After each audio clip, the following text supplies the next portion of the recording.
कृष्ण प्रणम्यादौ लीलाविग्रहधारिणं पवित्रम् अगहन्तारं चित्परं केवलं युगम्। श्री गोपाल कृष्ण महाराज की जय। आज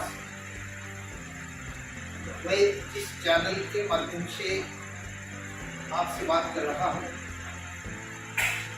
वो जय श्री कृष्ण पंथ यूट्यूब चैनल और इस चैनल के निर्माता संत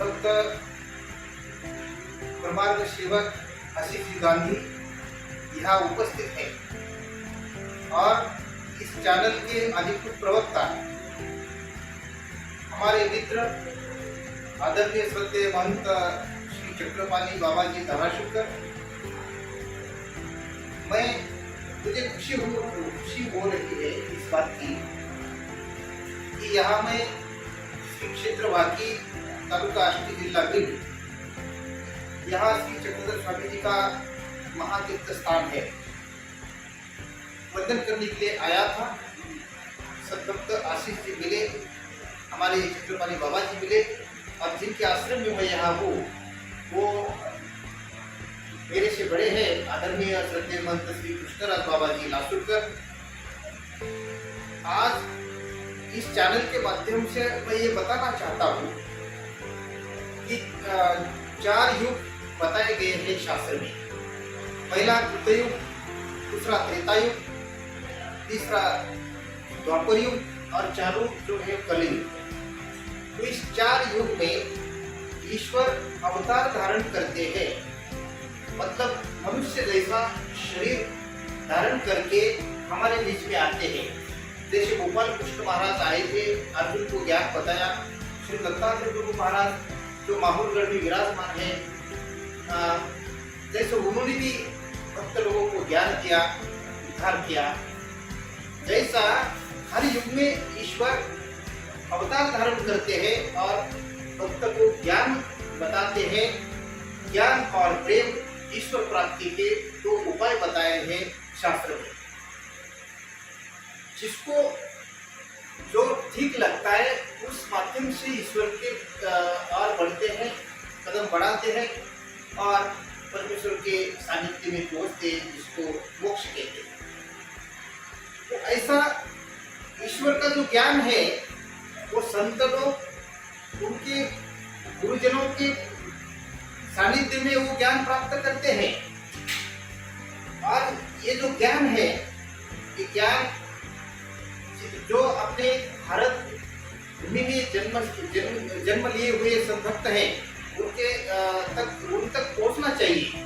इसीलिए जो कीर्तन माध्यम है भारत में, ज्यादातर महाराष्ट्र में, तो कीर्तन के माध्यम से मैं पूरे मतलब संतों की सेवा करता हूँ, ये ज्ञान उन तक मैं पहुँचाता हूँ।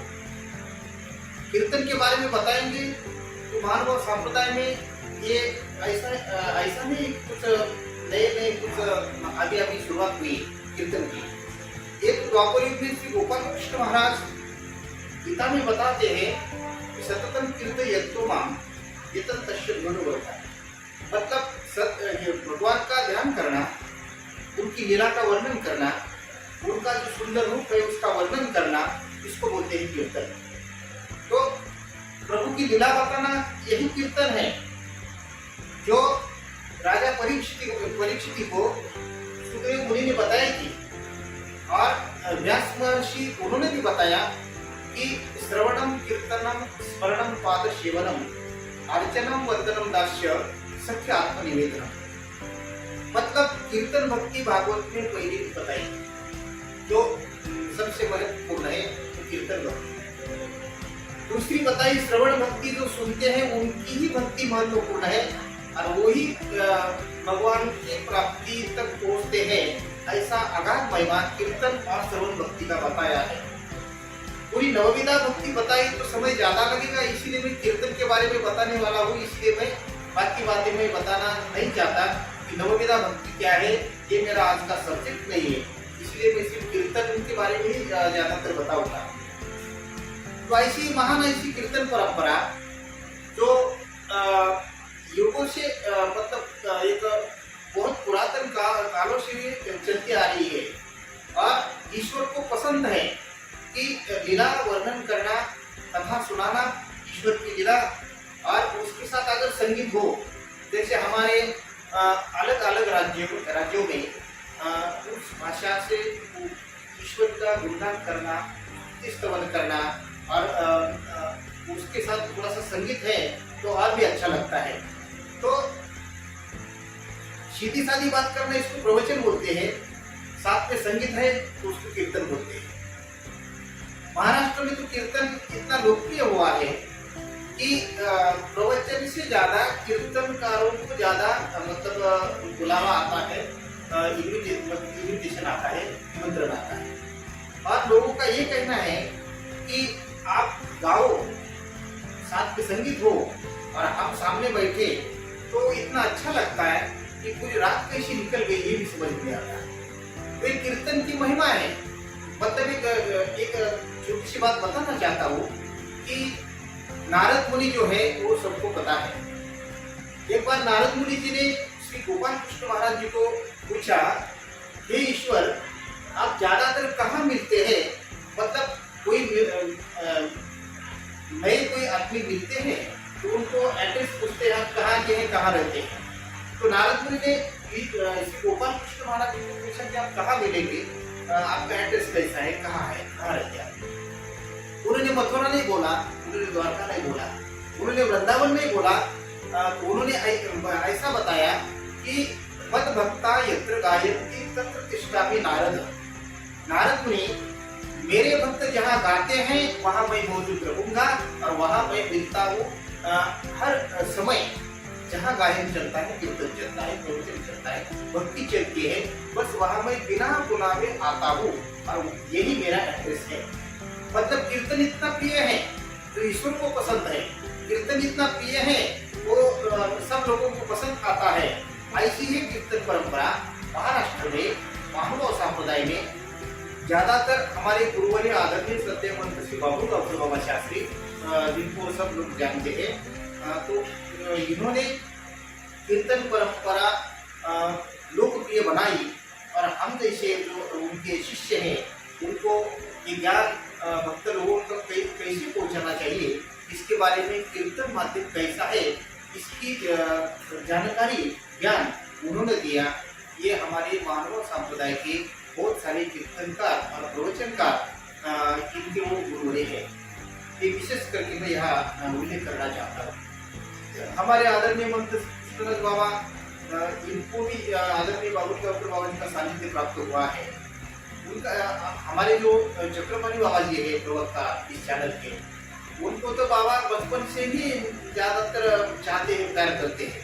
जब मिलते हैं हमारे विकास बाबा मतलब चक्रपाणी बाबा, बड़े प्यार से वो बुलाते हैं, पास में बिठाते हैं, पूछताछ करते हैं। ऐसा जो लोकप्रिय व्यक्तिमत्व जिनका, वो आदरणीय हमारी गुरुवारी बाबू जी पूरे महाराष्ट्र में और पंजाब तक उन्होंने ये ज्ञान कीर्तन के माध्यम से ज्ञान को पहुंचाया। ऐसा कीर्तन है। और अब बात ऐसी हमारे विकास बाबा जी, चक्रपाणी बाबा जी ने बोला कि हम तो ज्यादातर मराठी में बात करते हैं, तो हिंदी बात करने की कोशिश करते हैं, कभी कभी बोलना पड़ता है, कीर्तन तो मराठी में ही करते हैं। चलो ठीक है, कथा वगैरह जो हम सुनते हैं, भागवत कथा सुनते हैं, अलग अलग चैनल पे सुनते हैं, जैसा संस्कार चैनल है और अलग अलग के जो प्रोग्राम प्रसारित किए जाते हैं वो बहुत सारे चैनल हैं। तो ये तो ठीक है, तो ऐसा मतलब जो स्टेट है जहाँ वो लैंग्वेज मतलब लोगों को समझ में आती है, उस लैंग्वेज के हिसाब से उसको आत्मसात करके उस लैंग्वेज के माध्यम से उन लोगों को बात करना वो तो ठीक ठाक लगता है। और हिंदी तो पूरे देश में चलती है। तो कीर्तन के बारे में बताएंगे तो बस वारकरी संप्रदाय इस महाराष्ट्र में एक बहुत बड़ा संप्रदाय है। उनका जैसा है वो कीर्तन करते हैं, मानव संप्रदाय में भी कीर्तन चलता है, लेकिन अलग बाकी जो संप्रदाय है उनका और मानव संप्रदाय का ये इतना डिफरेंस इतना बड़ा बहुत बड़ा ही है। एक भक्ति करने वाला संप्रदाय मानव संप्रदाय, एक ईश्वर के मार्ग पे चलने वाला जो जो पंथ है, संप्रदाय है, वो हाँ वैसा है। तो वो तो बात ठीक है, वो तो डिस्कस करके वो तो समझाने की बात है कि एक आदमी ईश्वर की भक्ति करते समय मतलब बाकी देवताओं की भक्ति करने की जरूरत नहीं है, कि तो ईश्वर ने ही बताया है और मिश्र भक्ति किसी ने ही बताई नहीं है। तो बात ऐसी है कि कीर्तन श्री चक्रधर स्वामी जी को प्रसन्न है, कीर्तन श्री गोपाल कृष्ण महाराज जी को प्रसन्न है, मतलब उनको भी ये पसंद है। जब पंचकृष्ण हमारे हैं, जब वो आते थे उनके सानिध्य में भक्त थे, प्रभु को प्रसन्न करने के लिए जो उनका स्तुति स्तवन करते हैं, गुणगान करते हैं, गुण वर्णन करते हैं, कि कीर्तन बोला जाता है। और ऐसा एक कीर्तन महाराष्ट्र में मैं तो हमेशा करता हूँ। और आज मुझे खुशी हो रही है कि इस चैनल के माध्यम से मैं बताना चाहता हूँ, ये कीर्तन जो है, कीर्तन जैसा सीधा साधा मतलब जो बोलते हैं ईश्वर के पास पहुंचने के लिए माध्यम और कौन सा ही नहीं है। राजा परीक्षित सुनते सुनते भगवान के पास चला गया, प्राप्ति उसको मिल गई। कीर्तन बहुत सारे संत करते हैं, उनका उद्देश्य यही है कि हम भी प्रभु का गुणगान करेंगे, सब भक्त लोगों को ही गुणगान करने का सिखाएंगे। और इससे बड़ा प्रेम का उपाय, ईश्वर प्राप्ति की तरफ जाने का उपाय जहाँ दूसरा कौन सा नहीं है, ऐसा श्री चक्रधर स्वामी जी ने ही बताया है।